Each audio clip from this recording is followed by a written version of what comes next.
ഉരുളക്കിഴങ്ങ് ഇതാ വേവിച്ച് വെച്ചിരുന്നു. ഉരുളക്കിഴങ്ങ് വേവിച്ച് വെച്ചിട്ടുണ്ട്.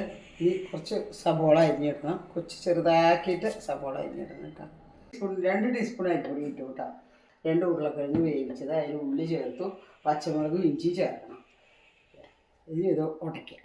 നല്ല പച്ചമുളക് അരിഞ്ഞിട്ടുണ്ട്, എന്നാലും മുളക് പൊടി ഇടുക, ഇത്തിരി മല്ലിപ്പൊടി ഇടുക കേട്ടോ.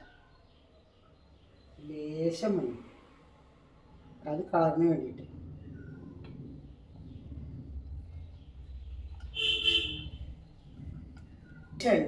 വെളിച്ചെണ്ണ അതായത് ഞാൻ ചേർക്കുന്നുണ്ട്. കുറച്ച് വെളിച്ചെണ്ണ ചേർക്കണം കേട്ടോ. നിങ്ങൾ ഏത് ഓയിലാണ് ചേർക്കണമെന്ന് വെച്ചാൽ അത് ചേർത്തോളൂ. ഒരു ലേശം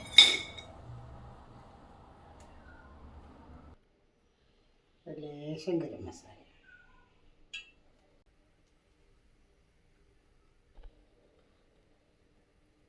ഉപ്പ് ചേർക്കണം കേട്ടോ.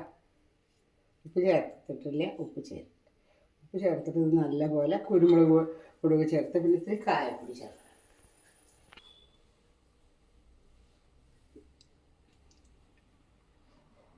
ഇത് ഏത് ഷേപ്പിൽ വേണമെങ്കിൽ ചെയ്യാം. വളരെ ടേസ്റ്റുള്ള പലഹാരമാണത്. ഇത് ഞാൻ ഉണ്ടായിട്ടാണ്.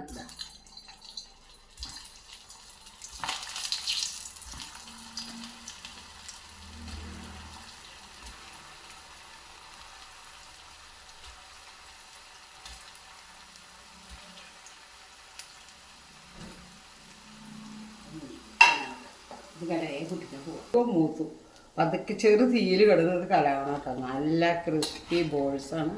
ഇതിൻ്റെ ഉള്ളിൽ ബട്ടറല്ല ചീസ് വെച്ചാൽ ഭയങ്കര നല്ല ടേസ്റ്റിൽ നമുക്ക് ഉണ്ടാക്കാം. ഇപ്പോൾ തിന്ന് നോക്കിയാലേ അറിയുള്ളൂ. വളരെ സ്വാദുള്ളതാണ്. സ്നാക്സ് തയ്യാറായി. എന്താ ഇതിൻ്റെ സ്വാദെന്ന് അറിയും.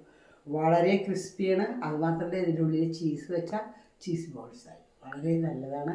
വളരെ ഈസിയാണ് ഇത് ഉണ്ടാക്കാൻ. കോൺഫ്ലവറിൻ്റെ ആവശ്യമൊന്നുമില്ല, അരിപ്പൊടി മതി.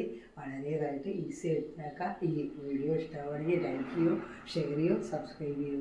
എന്ന് നിങ്ങളുടെ സ്വന്തം സുരുവായിരിക്കും.